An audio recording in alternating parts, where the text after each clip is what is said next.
Donc, après avoir été chez Christelle à Saint-Eugène de Grande-Tame, on est présentement dans la ville d'Upton pour rencontrer Julie, ma belle-mère, que je vous ai parlé plus en détail lors de mon parcours du premier balado. Donc, ma belle-mère se spécialise dans l'agilité, fait qu'on va vous faire découvrir ce merveilleux sport canin. Donc, on va vous la présenter aussi plus en détail. Restez à l'écoute. On est avec Julie Labossière, donc qui est coach en agilité. Je vais la laisser nous présenter. Bonjour. Oui, en fait, moi, j'ai plusieurs rôles au niveau du domaine de l'agilité. Je suis entraîneur en agilité, je suis manieuse et je suis également juge d'agilité depuis quand même plusieurs années.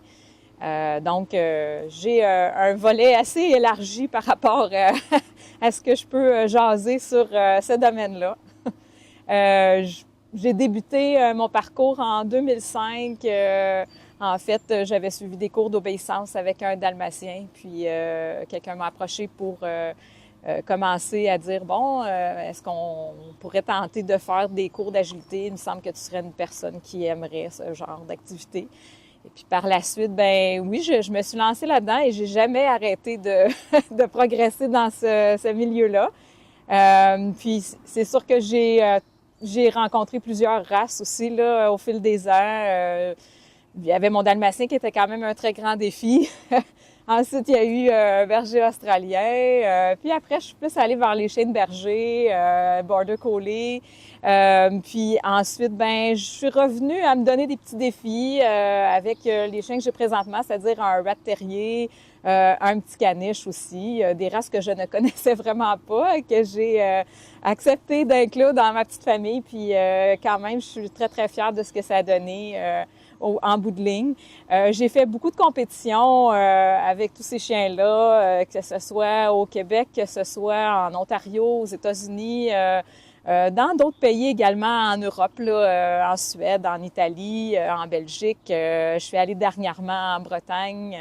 Fait que j'ai fait 3 équipes mondiales avec 3 chiens différents, des border collies et mon rat dernièrement. Fait que mon parcours est assez varié, assez.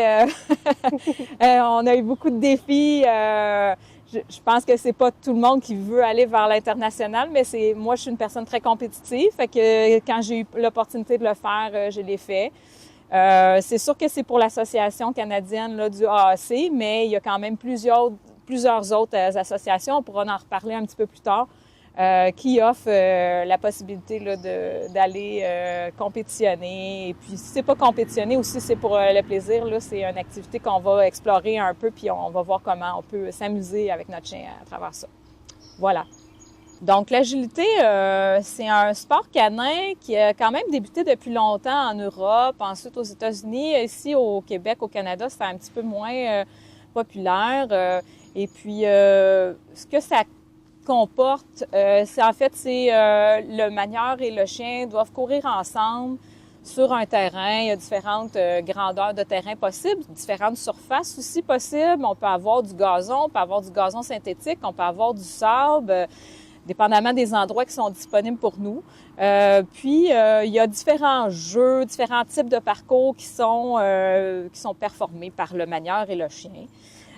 Donc, par exemple, on peut avoir un parcours comme on voit ici à l'arrière de mon terrain où il y a à peu près tous les obstacles, fait qu'on pourrait appeler ça un parcours standard. Il y a des parcours où on a un petit peu moins d'obstacles, de type, il y a l'enjeu également, où est-ce que d'habitude on a presque tous les obstacles. C'est un parcours où est-ce qu'on a de la distance à faire avec notre chien, on a des lignes, on doit respecter ces distances-là, on fait des points. Fait que c'est un jeu un peu plus de défi. Il y a le snooker également, si les gens connaissent là, les poules, là, pourront faire une petite référence par rapport à ça. Le snooker où il y a des sauts spécifiques qu'on doit aller chercher et faire des points avec d'autres. En enchaînement également, c'est quand même un parcours qui demande certains défis. Ensuite, on a le sauteur qui est seulement des tunnels et des sauts. Ça va très, très vite. On a le steeplechase qui est un parcours de vitesse qui est un peu comme un sauteur, mais dans lequel on a une grosse structure, comme on voit en arrière, qui est le A-frame, avec un slalom. Fait que les chiens très, très rapides aiment beaucoup ce genre de parcours-là. On a des nouveaux parcours qui se sont imbriqués là, au fur des années, c'est-à-dire un challenge, qui est un parcours un petit peu de type européen, qui tend à disparaître. Puis maintenant, on parle plus de biathlon, qui est une combinaison de parcours standard et de sautant.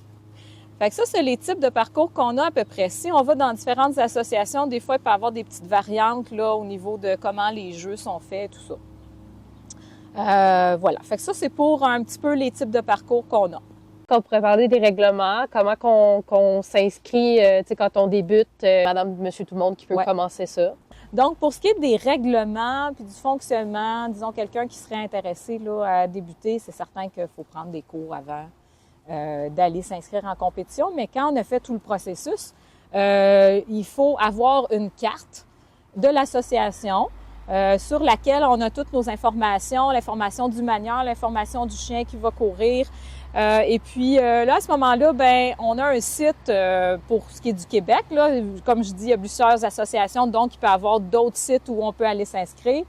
Donc, sur ces sites-là, on va rechercher le type de compétition, là, les dates qu'on veut trouver. Certaines fins de semaine, peut en avoir quasiment toutes les fins de semaine, des fois même plusieurs compétitions la même fin de semaine. Donc, on va rechercher ça un coup qu'on est inscrit.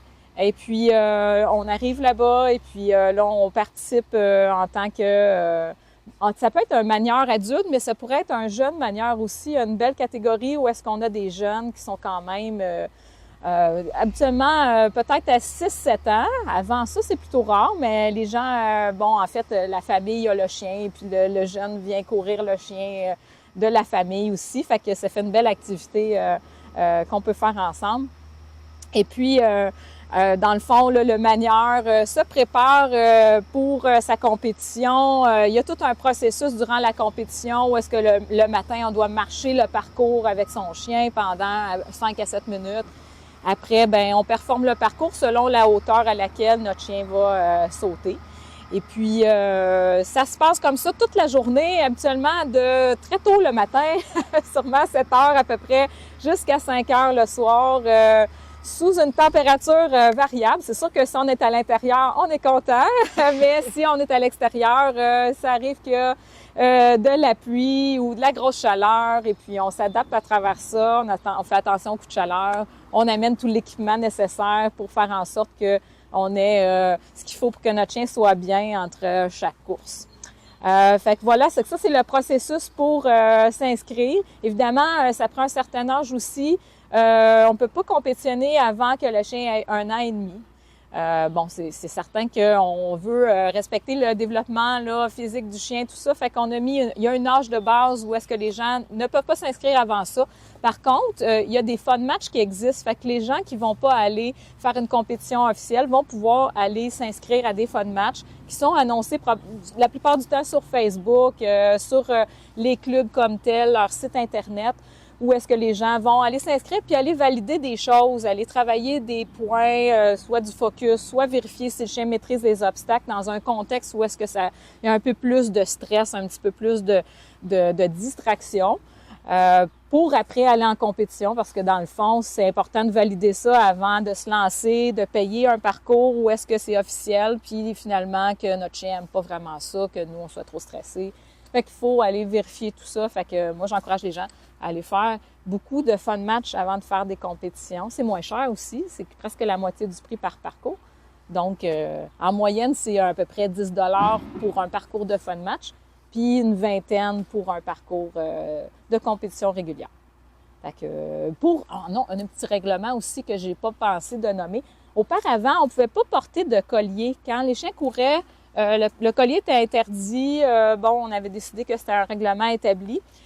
Puis maintenant, il y a quand même des petites souplesses qui sont accordées là, au niveau des règlements. Puis maintenant, quelqu'un peut rentrer dans le ring avec le collier, sans médaille par contre. On veut rien qui pourrait déranger, accrocher. Fait que, donc ça, c'est un règlement qui a été modifié. Puis il y en a d'autres aussi qui ont été adaptés au cours du temps, aussi par rapport aux hauteurs. On a ajusté les hauteurs parce qu'avant, on sautait très, très haut pour certains chiens. Puis là, on a tendance à un petit peu descendre ça pour aider probablement les chiens à compétitionner plus longtemps parce que c'est quand même un sport qui est exigeant physiquement pour les chiens. Probablement au niveau des articulations. C'est ça, au niveau du physique, c'est sûr que si les gens veulent en faire quand même assez longtemps, il y en a qui en font assez longtemps avec leur chien quand même, bien, on essaie de protéger le plus possible notre athlète puis de le garder en santé. Fait que donc, si les gens sont un petit peu moins, le chien saute un peu moins haut, bien, c'est quand même un petit peu aidant en bout de ligne. Est-ce que c'est toutes les races qui peuvent participer? En fait, dans l'association du AAC Canada, n'importe quelle race, puis dans aussi plusieurs autres associations, je les nomme pas officiellement, mais il y en a vraiment beaucoup. Effectivement, n'importe quelle race peut participer, des mélanges de races aussi. Il n'y a pas de discrimination par rapport à ça, fait que n'importe qui pourrait dire, moi j'ai pris un chien de refuge dans mon cas, ça a été beaucoup ça au départ.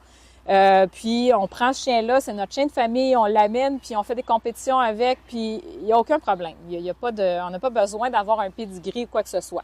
Quand on va dans une association de race qui est le CKC, là, le Club canadien, là, effectivement, ça prend un pedigree, mais c'est seulement comme pas mal dans cette association-là qu'on doit le faire. Fait que sinon, c'est vraiment ouvert à tout le monde. Fait que la plupart des gens, c'est ça, ils ont un chien de famille, puis ils disent, bon, j'ai le goût de faire cette activité-là, donc ils commencent l'activité avec leur chien de famille, puis éventuellement, ils vont peut-être se chercher une autre race s'ils aiment ça suffisamment, puis ils veulent être un petit peu plus compétitifs. Mais sinon, on peut voir de vraiment toutes les races. C'est ça qui est quand même intéressant aussi, je trouve. Et si, mettons, les gens veulent commencer à la maison, qu'est-ce que tu conseilles d'avoir comme obstacle? Donc, si on veut parler de comment on débute à faire de l'agilité, là, ça a l'air d'une super belle activité. Les gens viennent voir ça, puis là, ils se disent « Ah, moi, j'aimerais ça faire ça avec mon chien. » Mais comment on débute tout ça? Ça prend quand même un certain processus pour arriver à un niveau là, donné. Évidemment, c'est sûr que moi, je suis très chanceuse. J'ai tout ça en arrière dans ma cour. Fait que ça me permet de m'entraîner quand je veux. C'est certain, plus l'été, l'automne. L'hiver, bon, on doit s'entraîner à l'intérieur dans des manèges, dans des centres, dépendamment de ce que les gens ont accès.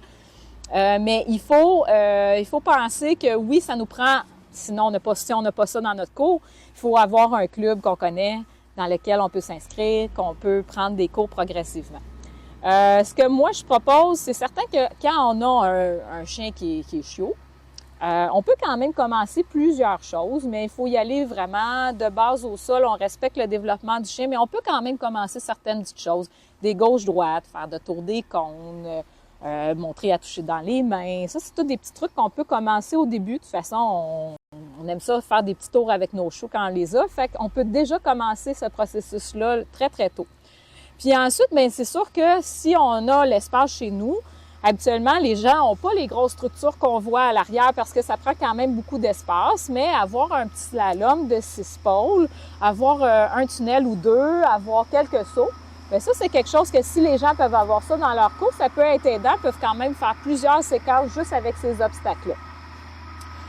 Sinon, bien ensuite, pour ce qui est de l'entraînement, bien, c'est certain qu'il faut aller montrer à chaque obstacle au chien. Il faut qu'il soit capable éventuellement d'être autonome sur chacun des obstacles, qu'il le maîtrise parfaitement, le plus possible.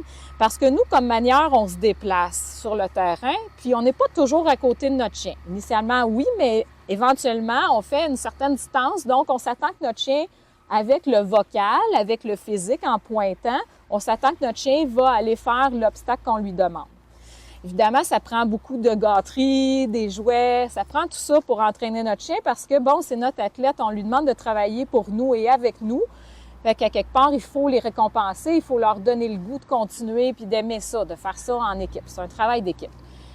Puis ensuite, bien, quand on progresse dans nos niveaux, éventuellement, que ce soit dans un centre où il y a des cours qui se donnent ou ici à la maison, bien, on peut penser tranquillement aller voir est-ce qu'on peut faire un fun match, est-ce qu'on peut s'inscrire à une compétition éventuelle. Puis quand on débute ça, bien là, on a des niveaux. On a le niveau novice, on a le niveau intermédiaire, on a le niveau expert. Habituellement, les gens se rendent au niveau expert. Ils obtiennent un titre qu'on appelle le Hatch. C'est un titre expert dans lequel on a un certain nombre de parcours à atteindre. Et puis après, bien, il y en a qui sont plus ambitieux. Ils vont aller chercher des titres supplémentaires. Bronze, argent, or, expertise, versatilité, lifetime. Ça, c'est tous des titres qui sont disponibles maintenant parce que Les gens qui ont continué à en faire avec le temps avaient besoin d'un petit défi, ils étaient experts, donc on leur a permis d'acquérir des nouveaux titres. Et puis, ben, moi, je suis une des personnes qui aime faire de l'international. Je sais que c'est pas tous les gens. La majorité de mes élèves, c'est pas quelque chose qui les intéresse. Des fois, ils viennent seulement faire une activité avec leur chien pendant la semaine, puis ça leur fait du bien, c'est une thérapie, ça leur fait plaisir. Et il y a d'autres personnes comme moi qui aiment bien entraîner leur chien un petit peu plus sérieusement, un petit peu plus précisément, pour se retrouver à se classer pour une équipe éventuelle, une équipe canadienne. Bon, il y en a dans tous les pays. Fait que on se classe, on a un certain nombre de points à atteindre, comme ma compétition régionale de la semaine dernière. On s'en va à une compétition nationale dans laquelle on peut essayer de faire l'équipe canadienne. Puis éventuellement, bien, l'année suivante, on a entraîné notre chien toute l'année, puis on part avec une équipe d'une vingtaine de personnes, puis on va dans un pays représenter le Canada. Puis habituellement, bien, on est une quinzaine de pays là-bas, puis on essaie de faire le mieux pour notre pays. Ensuite, si les gens veulent savoir comment je vais trouver sur les sites les dates, les moments, que des compétitions. Même quelqu'un qui aimerait aller voir qu'est-ce que ça a l'air, c'est le fun de pouvoir avoir un exemple. Donc, le site s'appelle Agilité Québec. Là-dessus, quand on arrive sur ce site-là, on voit toutes les dates des compétitions qui sont disponibles au Québec dans les différents clubs.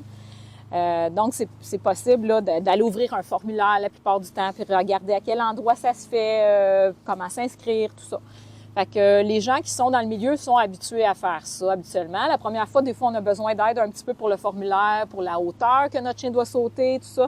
Fait qu'on a des petites informations, des fois, qu'on comprend pas tant.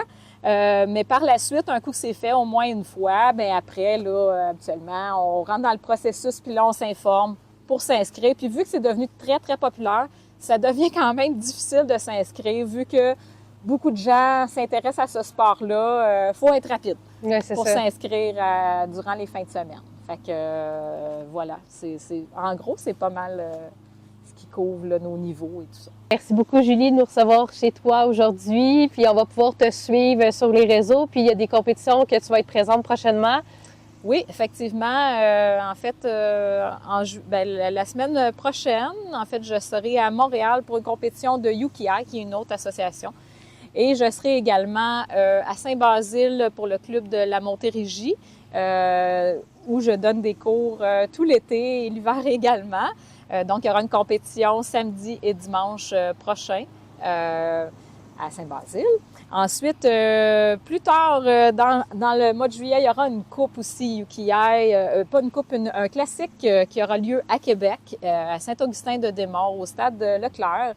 Et puis, si on progresse dans le mois, on va aller en août aussi à la compétition nationale qui aura lieu à Maxville, en Ontario, où on aura des chiens de plusieurs provinces qui vont essayer de venir se classer pour une meilleure position là, dans tout le Canada. Voilà, fait que ça, c'est les événements qui s'en viennent bientôt. Parfait. Bien, merci beaucoup, puis on se revoit pour un prochain balado. Ça me fait plaisir!